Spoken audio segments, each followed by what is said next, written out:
अच्छा मुफ्ती शाहिद साहब, ये जो नाम है तमाम महीनों के इस्लाम में, रबीउल अव्वल शरीफ है या जमादुल अव्वल, जमादुल सानी, माह रमज़ान मुबारक की इसमें एक बड़ी अहमियत है। तो पहले तो ये बताइए कि इस नाम या इन नामों के रखने की क्या हिकमत है, और फिर हर महीने में कोई ना कोई फ़जीलत है या हर महीने की कोई ना कोई फ़जीलत है, फिर इन सबसे ज़्यादा फ़जीलत माह रमज़ान मुबारक, इसके बारे में कुछ कलाम। बिस्मिल्लाहिर्रहमानिर्रहीम हुवल क़ादिरु हुवल हक़्क़ु हुवल मुईन। बहुत शुक्रिया। रमज़ान की फ़जीलत शबीर भाई इसलिए है कि ये मौसम बहार है और बाद सूफिया ने इसे सारे साल का क़ल्ब करार दिया है कि जिस तरह जिस्म में दिल है तो इसी तरह पूरे साल में रमज़ान की अहमियत वही है जो क़ल्ब की अहमियत है। वाह वाह। जितने भी अस्मा हैं ये तमाम के तमाम तौफ़ीक़ी हैं, यानी मिन जानिबिल्लाह इनको मुतअय्यन किया गया है। सही। और उनके अस्मा की वजह तस्मिया है, यानी किसी न किसी सबब पर उसका नाम रखा गया है। रमज़ान की जो बरक़ात हैं, मुजद्दिद अल्फ़सानी रहमतुल्लाहि ताला अलैह ने मकतूबात शरीफ में एक बड़ी खूबसूरत बात लिखी। आप फरमाते हैं कि मैंने बतरीक़े कश्फ़ पूरे साल की बरक़ात को देखा तो वो मुझे दरिया की तरह नज़र आई।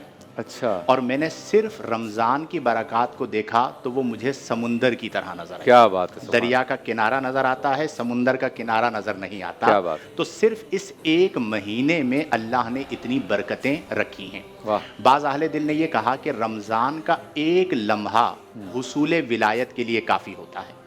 अगर आपने उस लम्हे में तवज्जो की और आपको अल्लाह का क़ुर्ब नसीब हो गया तो उस एक लम्हे में अल्लाह ताला आपको अपना वली बना लेता है। क्या बात है। अब चूँकि रमज़ान का आगाज़ हो रहा है और हम सब ने बरक़ाते रमज़ान को पाना है, तो इस बात को यूँ भी समझिए कि ये वो मुक़द्दस महीना है कि जिसका इंतज़ार सय्यदुल अंबिया फरमाया करते थे। वाह वाह वाह। यानी इससे बड़े शर्फ की बात क्या होगी कि आक़ाए करीम इस माह मुबारक का इंतज़ार फरमा रहे हैं।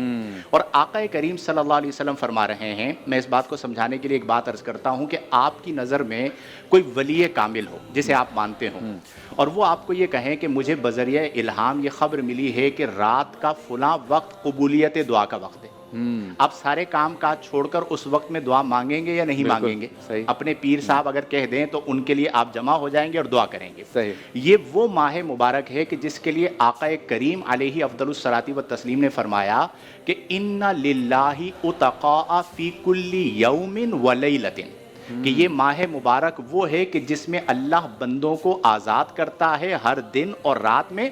वलिकुल्ली अब्दिन मिनहुम दावतुन मुस्तजाबतुन। वाह वाह वाह। यानी आक़ाए करीम फरमा रहे हैं, कोई वली नहीं, कोई पीर नहीं, सय्यदुल अंबिया फरमा रहे हैं कि लिकुल्ली अब्दिन मिनहुम दावतुन मुस्तजाबतुन, कि ये वो माह मुबारक है कि जिसमें हर बंदे की दुआ को अल्लाह ताला कबूल फरमाता है। तो अब चूंकि ये आगाज़ हो रहा है तो अभी से ये अज़्म समीम करें कि हमने रमज़ान को रिवायती अंदाज में नहीं गुजारना। मैं बदकिस्मती के साथ दो बातें अर्ज़ करता हूँ।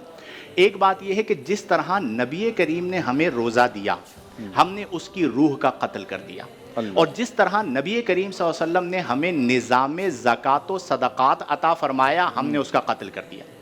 आज हम कहते हैं रमज़ान आया लेकिन रूहानियत नहीं मिली। क्यों? हमने उस तरीके पर रमज़ान को नहीं गुजारा जैसे आक़ाए करीम ने अता फरमाया था। हम हर साल अरबों रुपए ज़कात और सदक़ात अता करते हैं लेकिन उसके बावजूद मसाइल मौजूद हैं। क्यों? कि हमने निज़ाम ज़कात व सदक़ात को भी अपनी मंशा के मुताबिक ढाल दिया।